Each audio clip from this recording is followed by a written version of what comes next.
Hola chicos y chicas, buenas noches, buenas tardes, buenos días, depende de cuándo vean esta presentación. Lo que quise hacer acá es darles unas indicaciones bastante breves de cómo leer La Diosa Blanca. No es nada, o sea, no es que yo crea que ustedes no saben leer el libro, pero es un libro, bueno, que les he compartido en dos partes. Una parte tiene 293 páginas y la parte 2 tiene 288, son un total de 581 páginas. En realidad el libro original es de un solo volumen. Este es el lugar donde lo extraje. En PDF está apareciendo en dos partes. Creo que es un poco incómodo, pero no importa. Las características de este libro, La Diosa Blanca, es una gramática histórica del mito poético. Hace años se lo había traducido como historia comparada del mito poético. Aquí tienen el año, como ven, escrito en el año 1948. Es un libro bastante antiguo, pero yo creo que es una maravilla y que les va a servir mucho, y por eso se los di. Por eso se los quise compartir, pero no es un libro de fácil lectura. Una de las características que tiene La Diosa Blanca es que está todo interconectado. Hay un conocimiento interconectado de un montón de culturas y de un montón de épocas. Pero si uno no lo va leyendo con algún sentido práctico, tiende a perderse y en algún momento puede tener la sensación de que no sabe para qué lo está leyendo o qué es lo que está buscando en este libro. Como ven, no hay ilustraciones, puro texto, casi no hay espacios, es algo que puede ser, pero justamente yo les voy a dar una forma que creo que es bastante práctica y van a ver también las bondades o las virtudes de poder tener un libro en PDF para leerlo de esta manera. Creo que un libro virtual, un libro en papel no se puede leer de esta manera, un libro virtual sí. Lo primero que les voy a decir es que abran tanto en la misma pestaña el 1 y el 2.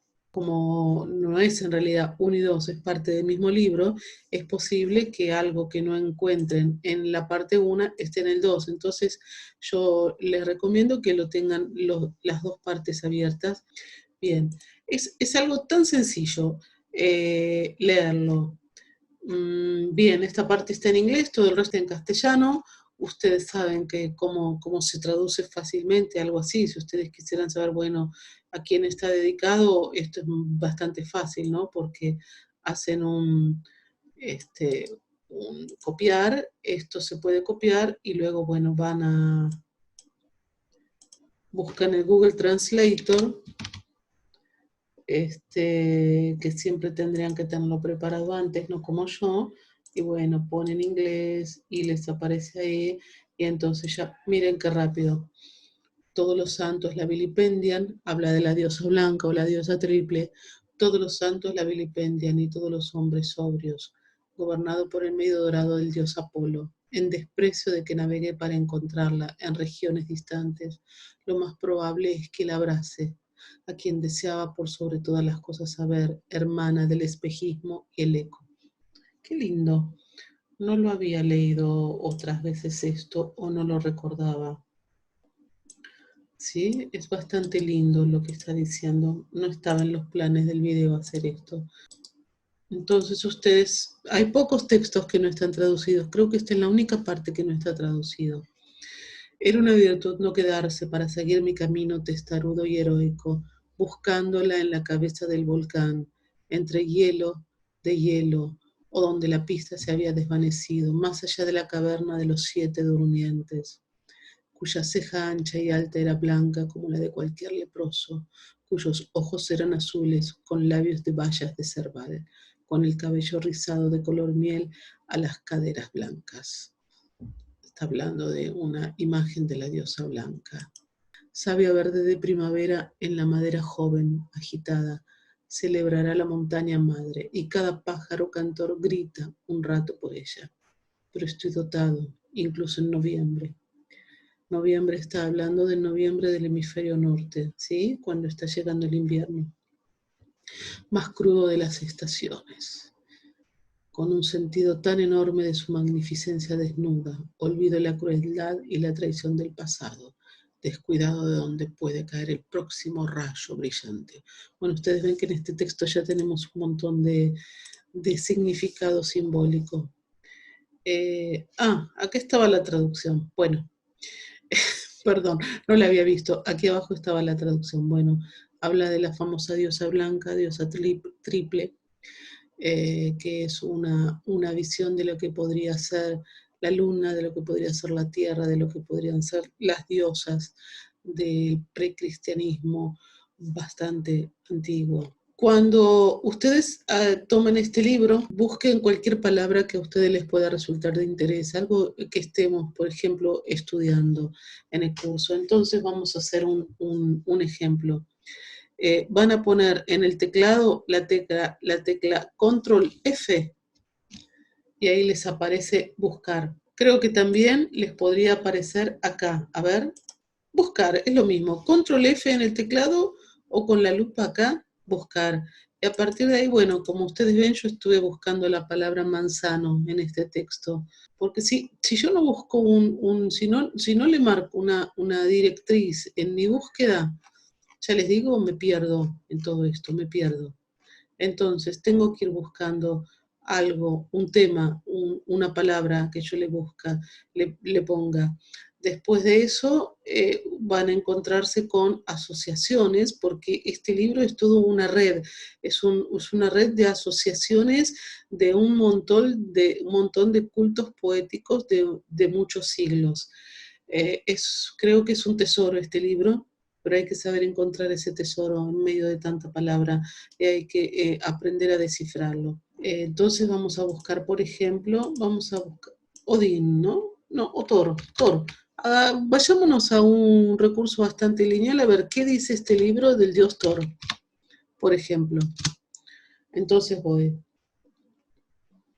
En esto estoy en la diosa blanca 1, acá me tomó como Thor, pero no como la palabra entera, eso tienen que ver, sino que me tomó otra palabra. Pero tendría, acá me dice 1 de 6 palabras asociadas con Thor. Acá tampoco, este es Hathor, no me buscó acá, bueno, podría ser Historic Thor, no, estos son árboles históricos del espino o de la espina.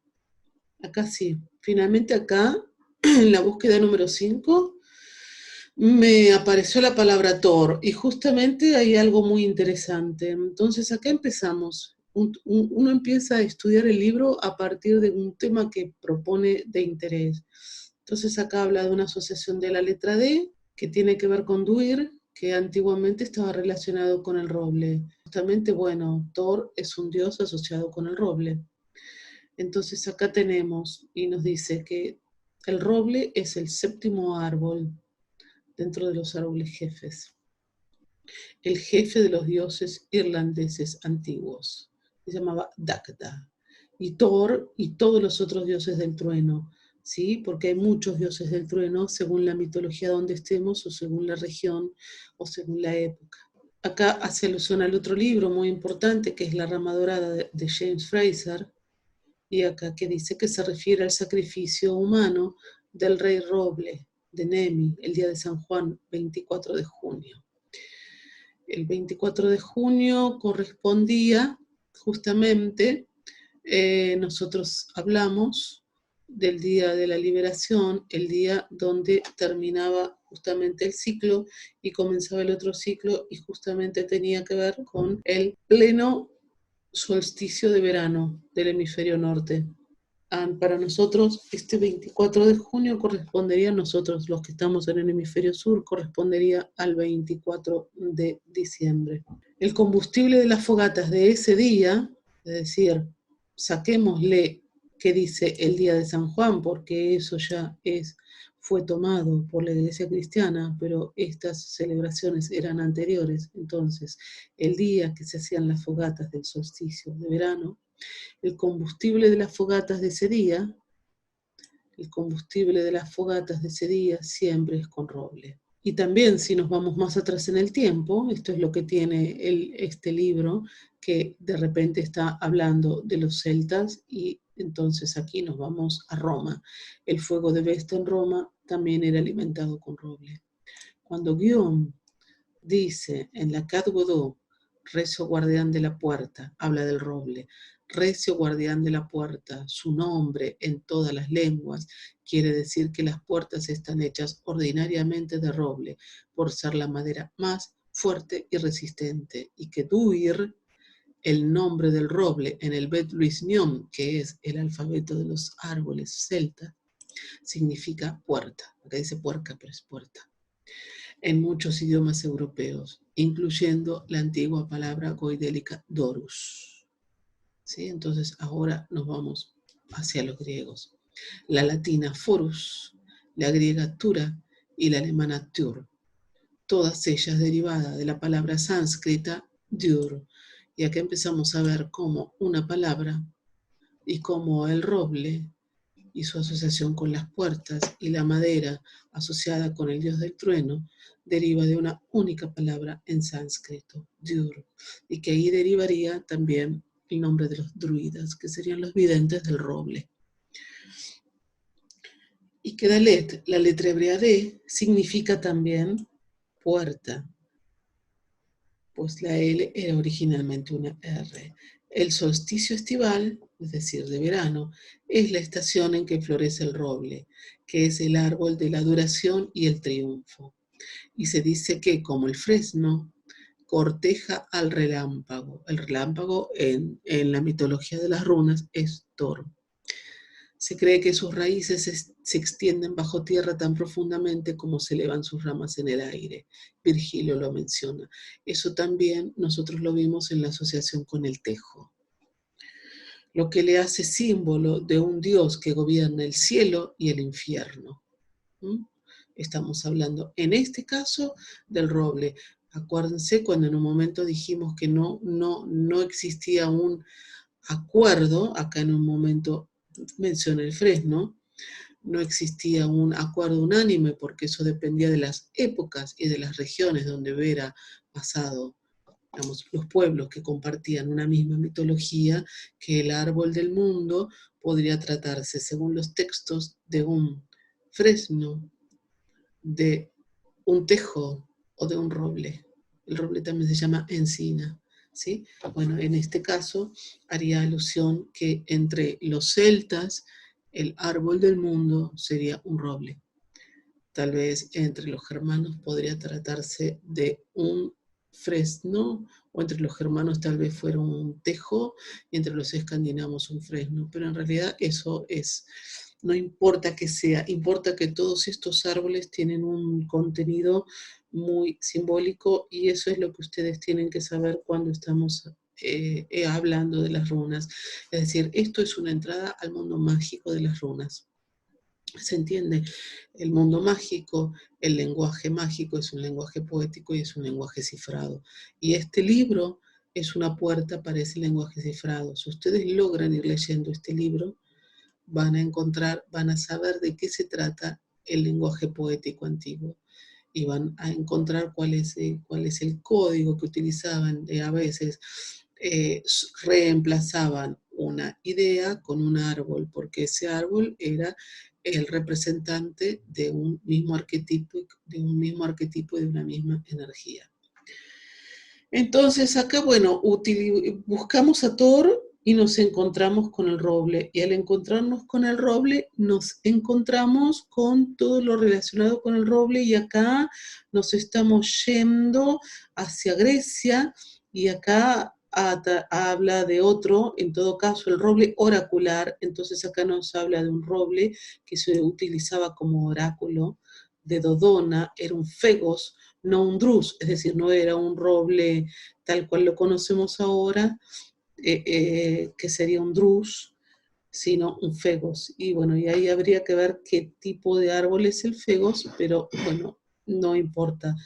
Entonces, ustedes van a empezar a buscar con una palabra y van a encontrarse con un montón de redes interconectadas que las van a llevar a los griegos y los va a llevar a los celtas y los va a llevar a los escandinavos y eso es lo que tiene de maravilloso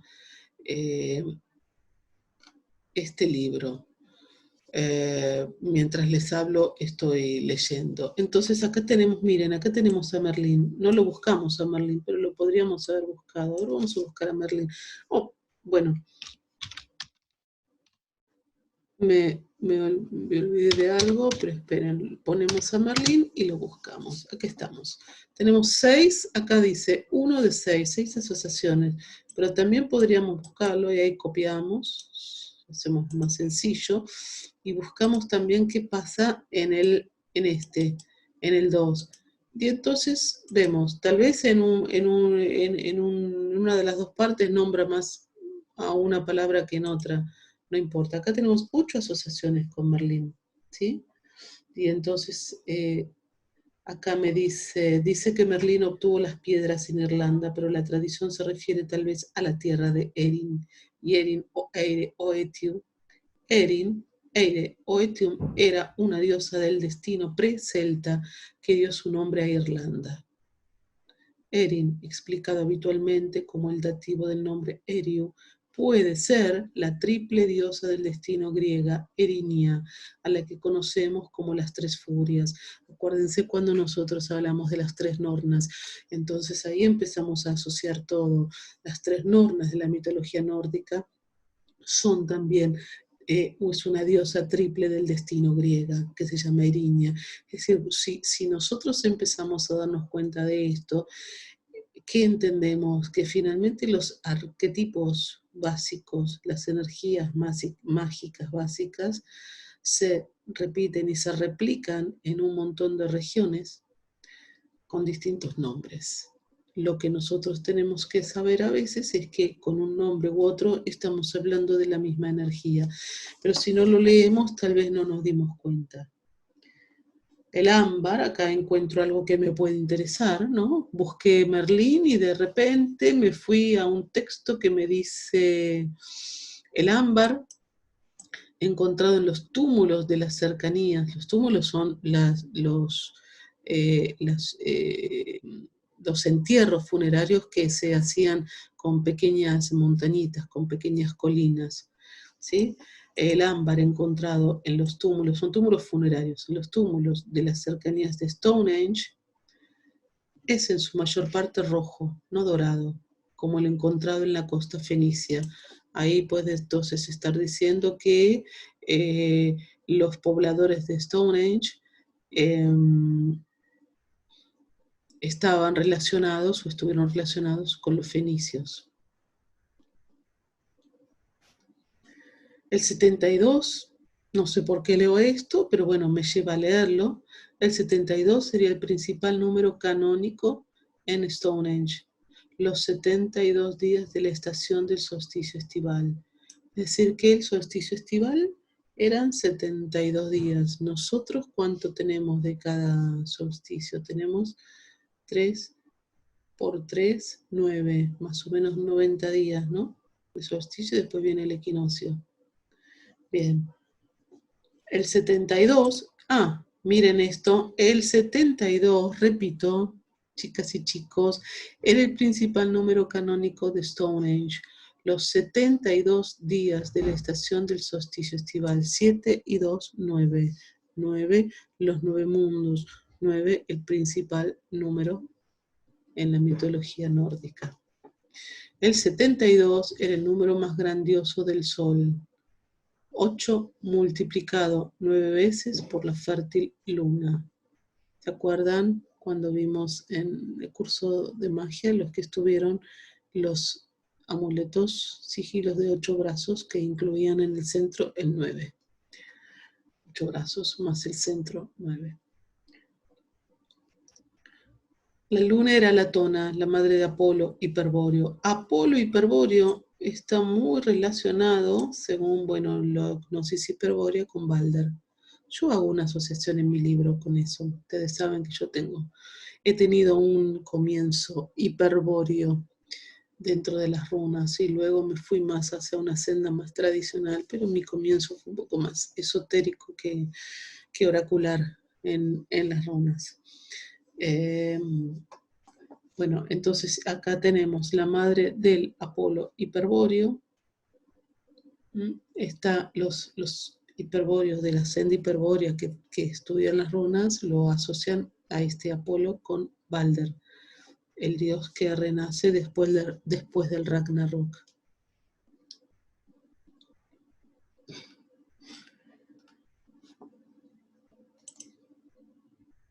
Bien, acá sigue hablando de Stonehenge. Me encontré con Stonehenge sin querer encontrarme con Stonehenge.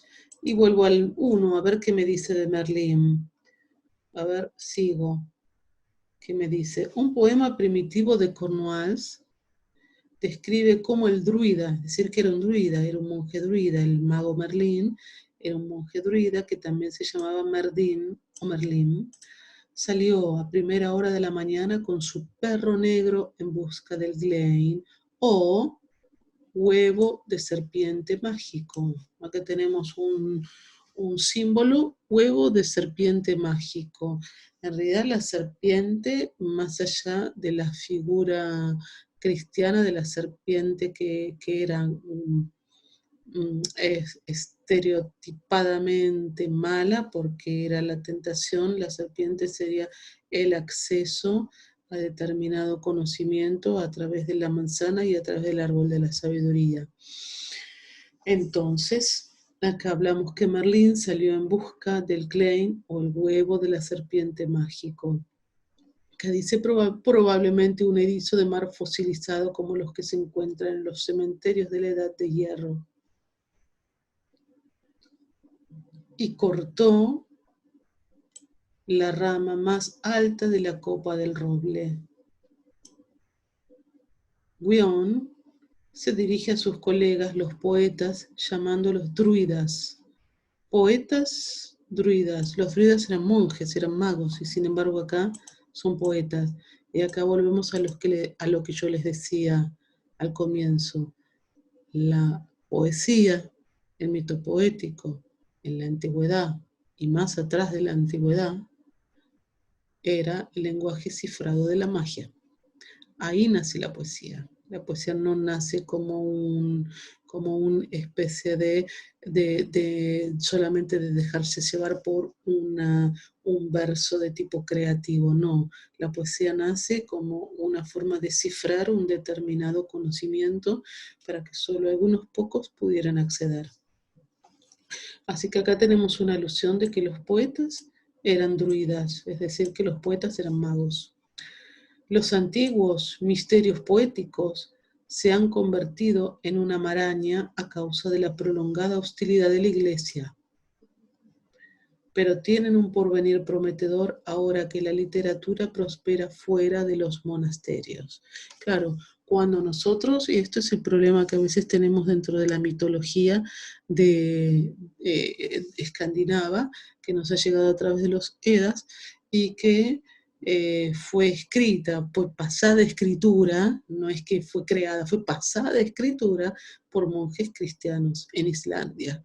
Entonces tenemos una sobreadaptación a los cánones de la forma de entendimiento cristiano y se cree que la mitología escandinava primera, la verdadera, la que se transmitía de manera oral, no era tan ordenada ni tan sistemática. No existe eso ni tan ordenado de que este era mejor que el otro. Esos estereotipos del bueno o malo, de lo puro y del veneno, son más bien cristianos y no tanto precristianos. Vamos a buscar cualquier otra palabra para... bueno, la que tenía antes puesta, manzano. Sí, ustedes pueden buscar, pero cualquier palabra que hayamos estado estudiando y que a ustedes se les ocurra, ¿sí? A veces puede ser que haya nombres de las runas, tal vez no exista así. Nombres de árboles sí, pero ustedes pueden asociar los árboles con las runas. Entonces vamos a buscar el manzano. Tenemos 41 asociaciones en esta parte con el manzano. Y en la 2 tenemos 10 asociaciones. O sea, habla más en la primera parte y en la 2 seguramente toca otro tipo de otros temas. Bueno, y en esta, estoy en la parte 2, bueno, estoy en el manzano. Dice, pues el manzano es el refugio de la cierva blanca. De ella deriva su barba ocasional el unicornio de la heráldica y del arte medieval. Pero entre los místicos cristianos, la cabra unicornio, que sería la cierva blanca, de la visión de Daniel, ha dado belicosidad a este animal en otro tiempo pacífico. Es decir, que los cristianos lo transformaron en un animal belicoso cuando no lo era. El unicornio era un animal mítico de la magia.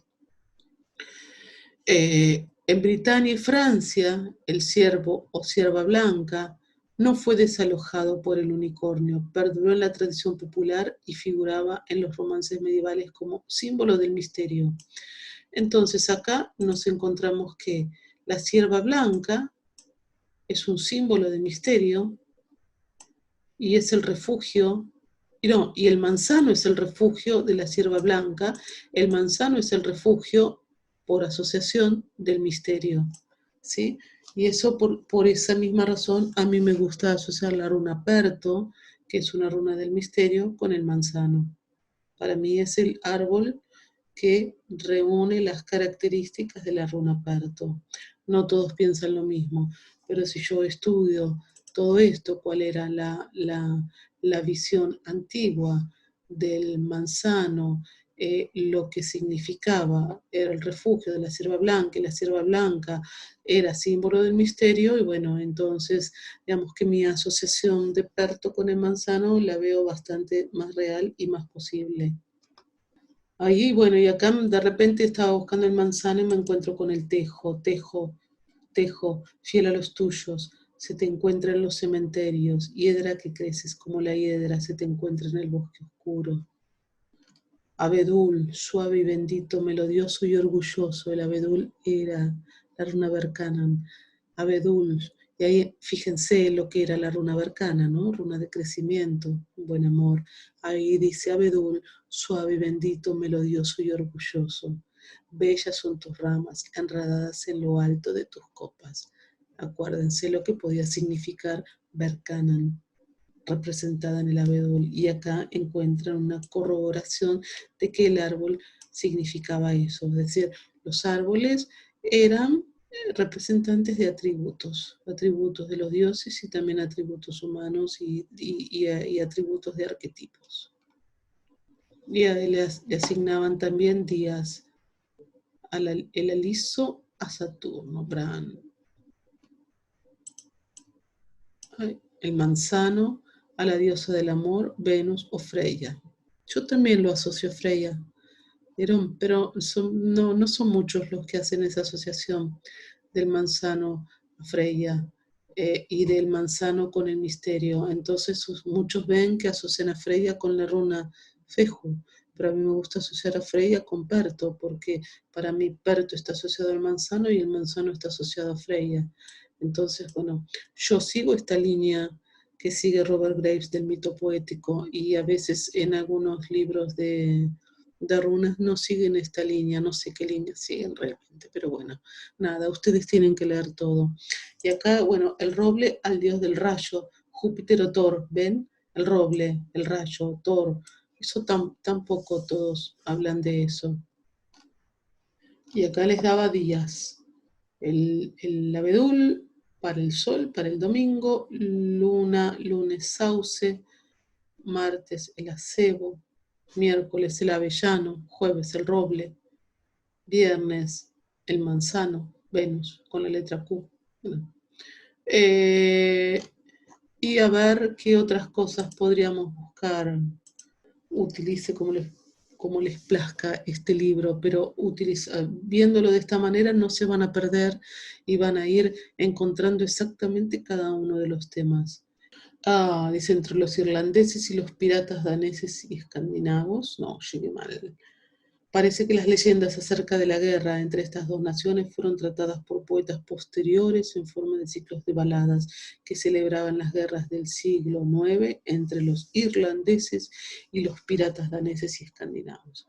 Acá está hablando, siglo IX, era el año 800 cuando empezaron las invasiones de los vikingos a la zona de Gran Bretaña, lo que era Bretaña. ¿Sí? Entonces, acá tenemos, acá habla de un tema histórico.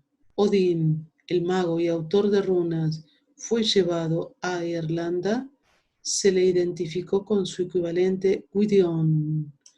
Acá tenemos una asociación, posiblemente Odín fuera representado en Irlanda con el dios Gwydion, ¿sí? Y posiblemente tengan características similares. Quien en el siglo IV a.C., es decir, muy atrás en el tiempo, había llevado a Britania un nuevo sistema de letras y a quien se consideraba hijo de Danu o Don.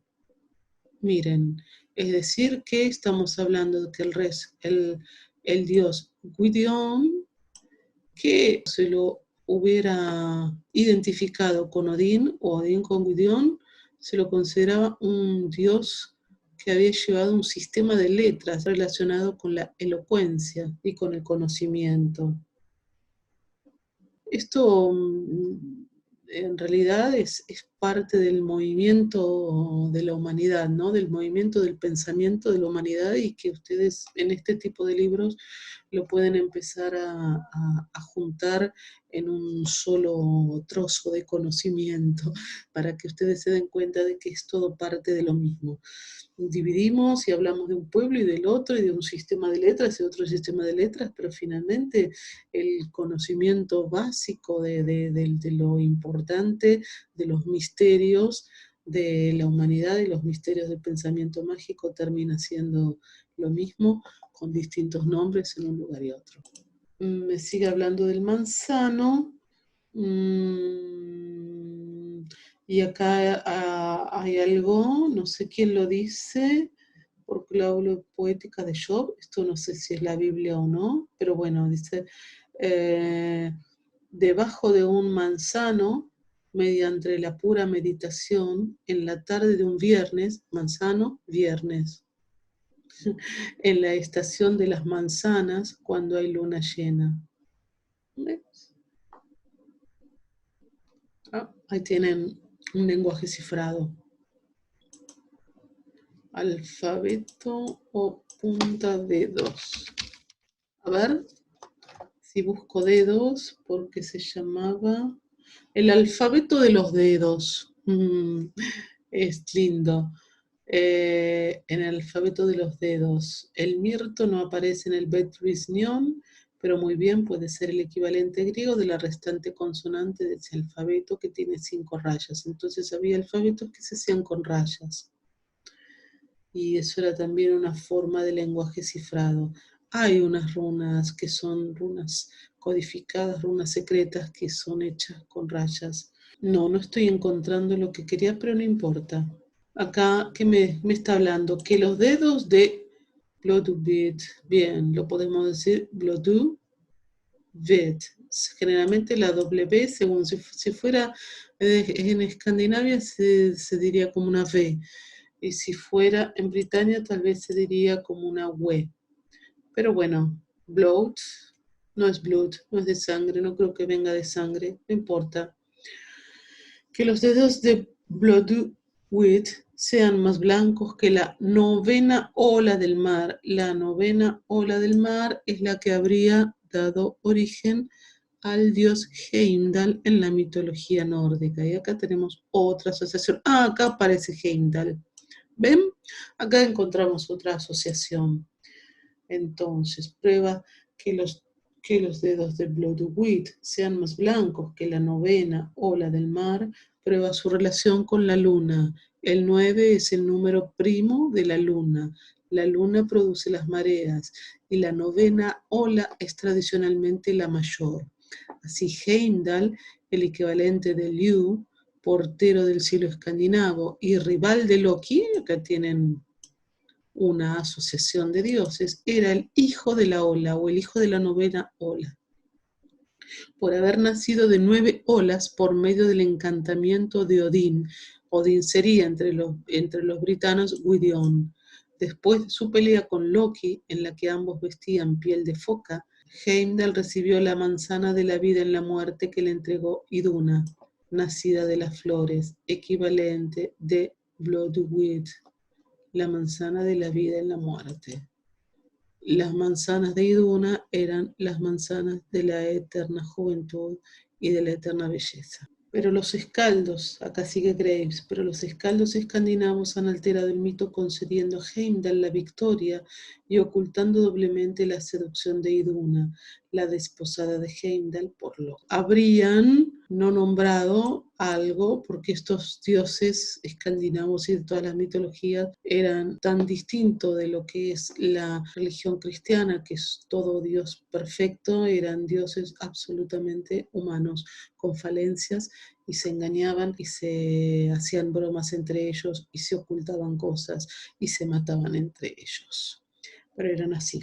Por eso la gente, identificación tan fuerte con ellos, porque ellos los representaban en lo mejor y en lo peor. De modo que esta forma es para ir poniendo acá, en esta parte de acá, un tema de interés que ustedes tengan, cualquier palabra, y a partir de ahí van buscando. Y sin darse cuenta, estamos en la página 162 del tomo 1.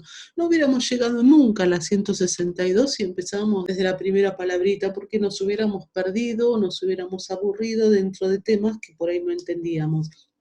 Pero si empezamos a entrar a este libro a través de pequeños fragmentos de temas que nosotros ya entendemos, ahí empezamos a acercarnos a otros temas, como vieron ahora, entramos a Merlín, no apareció el rey Arturo, pero podría haber aparecido, entramos a Berlín y a los celtas y a los druidas y empezamos a aprender y a asociar. Bueno, esta es la forma en la que yo les recomiendo. Acuérdense que tiene 2 partes, entonces, bueno, a ver, ya para finalizar, a ver si nombra ¿a quién? A ver, no. Bueno, a Loki ya lo nombró. Vamos a ver que nombra a Freya.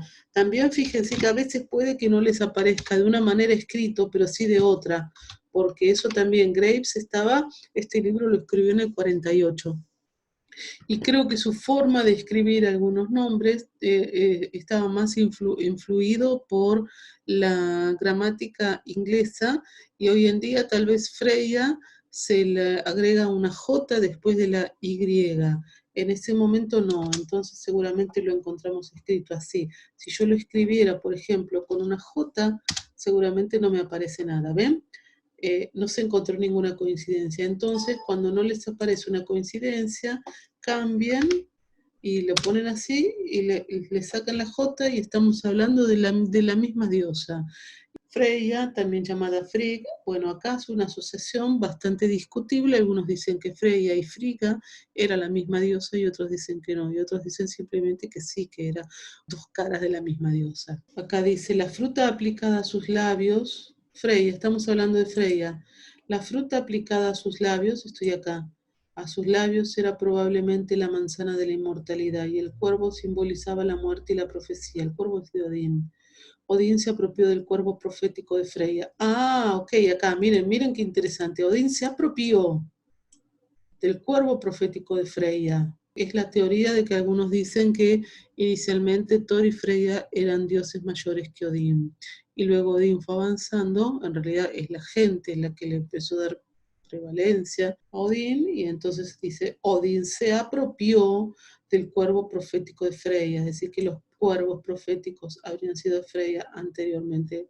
La diosa se había instalado en Britania como Rhiannon, es decir, que Freya habría cambiado el nombre, o todos estos nombres se la llamaba, según los pueblos donde estaba, o las regiones, o las épocas. Y acá, bueno, habla, se había emancipado de la tutela de la diosa blanca Freya. Bueno, aquí Graves asociaría directamente a la diosa blanca con Freya, ¿sí? Entonces ahora no recuerdo cuál sería la otra cara, porque si la diosa blanca es una diosa triple, una parte era Freya, la otra era Frigga, y la otra, ¿quién sería? Hela, tal vez, no lo sé, tendríamos que ver eso. Y ella dice, y esto es exactamente lo que parecen haber hecho tras un acuerdo amistoso con el sacerdocio de Odín al que dieron la dirección del oráculo nacional como recompensa por su ayuda en la batalla. Todo esto es un lenguaje cifrado, ¿eh? Hay que analizarlo bien. A veces justamente hay una parte que hay un poema, no lo encontré aquí, pero se llama La batalla de los árboles, y justamente en realidad es la batalla de dos pueblos. Entonces un pueblo tenía un grupo de árboles sagrados y otro pueblo tenía otro grupo de árboles sagrados. Entre ellos pelean. Y eso en el poema aparece figurativamente, poéticamente, mágicamente, como la batalla de los árboles. Es decir, imaginen, no son los árboles los que entran en la batalla, sino los arquetipos que esos árboles representan, y los pueblos son los que entran en batalla con sus árboles sagrados.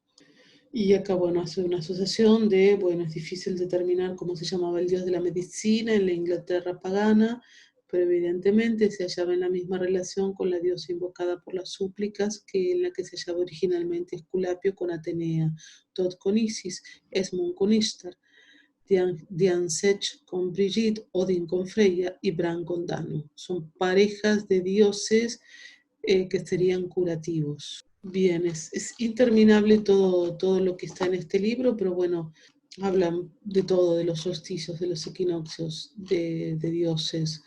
El hada irlandesa Banshee es una Vinsid, mujer de la colina, como sacerdotisa de los grandes muertos, se lamenta en profética anticipación siempre que alguien de sangre real está a punto de morir. Samhain, la víspera del Día de los Difuntos, que era celebrado también como fiesta de los difuntos en la Grecia antigua, para permitir que las ánimas de los héroes salieran a tomar aire y que los interiores eran iluminados hasta la aurora del siguiente día. Dice, en el lado oeste del túmulo, diametralmente frente a la entrada, se descubrió en 1901 una piedra con 3 soles grabados. 2 de ellos con los rayos encerrados en un círculo como en una prisión y el otro libre. Sobre ellos hay otro sol mucho más tosco y no encerrado, y sobre este entallado a lo largo de una línea recta las letras ogámicas, el ogam, ¿sí? Es el alfabeto celta, B, E, I. 2 letras, B, I. Son la primera y la última del alfabeto irlandés, del antiguo alfabeto irlandés, dedicada respectivamente al principio y a la muerte. El caso es bastante claro. Los reyes sagrados de la Irlanda de la Edad de Bronce, que eran reyes solares de un tipo muy primitivo, a juzgar por las prohibiciones a que estaban sometidos y por el supuesto efecto de su comportamiento en las cosechas y en la caza, eran enterrados bajo estos túmulos, pero sus almas iban al Caer Sidi, el castillo de Ariadna, a saber, la corona borealis. Por consiguiente, el irlandés pagano podía llamar a Newgrange castillo en espiral, y girando el dedo índice como en explicación podía decir: nuestro rey ha ido al castillo en espiral, ¿no? Bueno, acá tenemos un símbolo, el espiral. O sea, ha muerto. Una rueda giratoria ante la puerta de un castillo es común en las leyendas goidélicas. Según Keating, la fortaleza mágica de la hechicera Blanet en la isla de Man estaba protegida por una de esas ruedas y nadie podía entrar hasta que se quedaba inmóvil. Frente a la entrada de Newgrange hay una ancha losa con espirales talladas, la cual forma parte del cerco de piedra. Las espirales son dobles. Seguid las líneas con el dedo de afuera hacia adentro, y cuando lleguéis al centro encontraréis el comienzo de otra espiral enrollada en dirección inversa que os sacará del laberinto. ¿Se acuerdan cuando hablamos de la runa Man, que era una espiral hacia adentro y una espiral hacia afuera? Por consiguiente, el esquema simboliza la muerte y el renacimiento, aunque según el poema de Guion, titulado Près d'eux, Yo no sé celta, así que disculpen. Solamente 7 han vuelto de caer Siri. Es posible que antaño tuvieran en esas cuevas sepulcrales serpientes oraculares y que estas fueran las serpientes que expulsó San Patricio, aunque tal vez solo metafóricamente. Bueno, yo les deseo una buena lectura de este libro. Es una maravilla, es para leer y leer y leer y encontrar muchísimas cosas. Créanme, es mucho mejor tenerlo en versión digital porque les permite hacer esto con el buscador de acá, ¿sí? Mucho mejor que en papel, que se perderían en un libro que de casi 600 páginas, que bueno, tal vez no sabrían por dónde empezar a leer. Y después, tal vez de que lo lean y lo vayan desglosando así, con palabras y temas que a ustedes les interese, tal vez después un día descubran que lo empiezan a leer desde el comienzo hasta el final y van a entender entonces, ahí van a entender de qué se trata el libro. ¿Sí? Pero primero partan de desmenuzarlo desde los temas que ustedes conocen y después eso los va a ir a ustedes enlazando con otros temas que desconocían pero que les van a resultar de interés. Y ahí van entrando en todo este entramado de mitologías que es justamente el entramado del mito poético. Les mando un beso, un abrazo y que tengan una buena lectura. Hasta luego.